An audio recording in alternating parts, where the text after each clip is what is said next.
Hello, ladies and gentlemen. Welcome to Triple N Media. I am NIK NIKAM. Welcome to another episode of a White House comedy, Biden Blunders. So let us begin. Biden is talking about COVID vaccine. Let's hear about his comments during a town hall meeting with Anderson Cooper. And the biggest thing, though, as you remember, when you and I shouldn't say it that way, as you remember, but when you and I talked last, we talked about, it's one thing to have the vaccine, which we didn't have when we came into office. Hold on. I kind of lost. Could you repeat that again, please? It's one thing to have the vaccine, which we didn't have when we came into office. Come on, man. You must be kidding. Give me a break. You telling me there was no vaccine plan when you got into the White House? For your information, I got my vaccine on December 24th, long before you got into the White House. More than 10 million doses of vaccine had already been distributed through Operation Warp Speed. Maybe you're not familiar with that one. Maybe if you had gotten out of the basement, you would have seen some big FedEx planes and trucks moving these vaccines, Pfizer vaccines, in those deep freezers. Come on, man, give me a break. Now let's hear Joe Biden talk about China and its human rights. It's a pretty long one, but I'll tell you, it's worth listening to. You know, Chinese leaders, if you know anything about Chinese history, it has always been the time when China has been victimized by the outer world is when they haven't been unified at home. So the central, vastly overstated, the central principle of Xi Jinping is that there must be a united, tightly controlled China. And he uses his rationale for the things he does based on that. I point out to him, no American president can be sustained as a president if he doesn't reflect the values of the United States.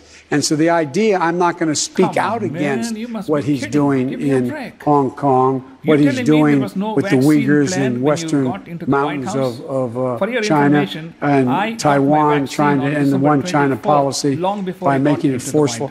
I said, and by the way, he said he gets it. Culturally, there are different norms at each country, and their leaders are expected to follow. China has a different set of rules for human rights. It is okay to suppress the freedom fighters in Hong Kong and in Taiwan. It is okay to put a million Chinese Muslims in concentration camps and treat them like slaves. And you call that as a Chinese normal culture? Why are you afraid to stand up to the China's premier, Xi Jinping? Okay, now let's talk about the school opening. Vaccinating teachers. We should move them up in the hierarchy as well. Well, let me ask you, your administration had set a goal to open the majority of schools in your first 100 days. You're now saying that means those schools may only be open for at least one day a week. No, that's not true. That's what was reported. That's not true. It was a mistake in the communication. But what I'm talking about is I said opening the majority of schools in K through 8th grade because they're the easiest to open, the most needed to be open in terms of the impact on children and families having to stay home. So when do you think that would be K through 8, at least 5 days a week, if possible? I think we'll be close to that at the end of the first 100 days. We'd have a significant percentage of them being able to be open.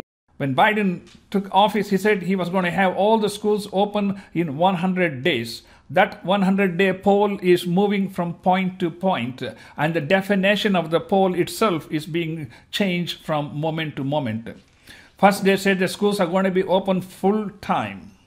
And then the CDC came and said the teachers does not need to be vaccinated and the vaccination is optional and all this. Then the vice president came and said the teachers are a priority. I said that's not the question that was asked to you.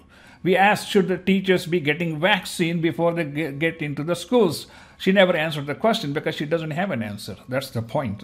See, Joe Biden just going around circles, and Jan Psaki had her own version of what school definition of school opening. She said if they attend 1 day a week, it is considered as the schools being open. Let's face it, folks, this is all political charade.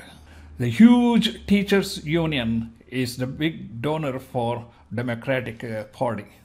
So they don't want to alienate the teachers union.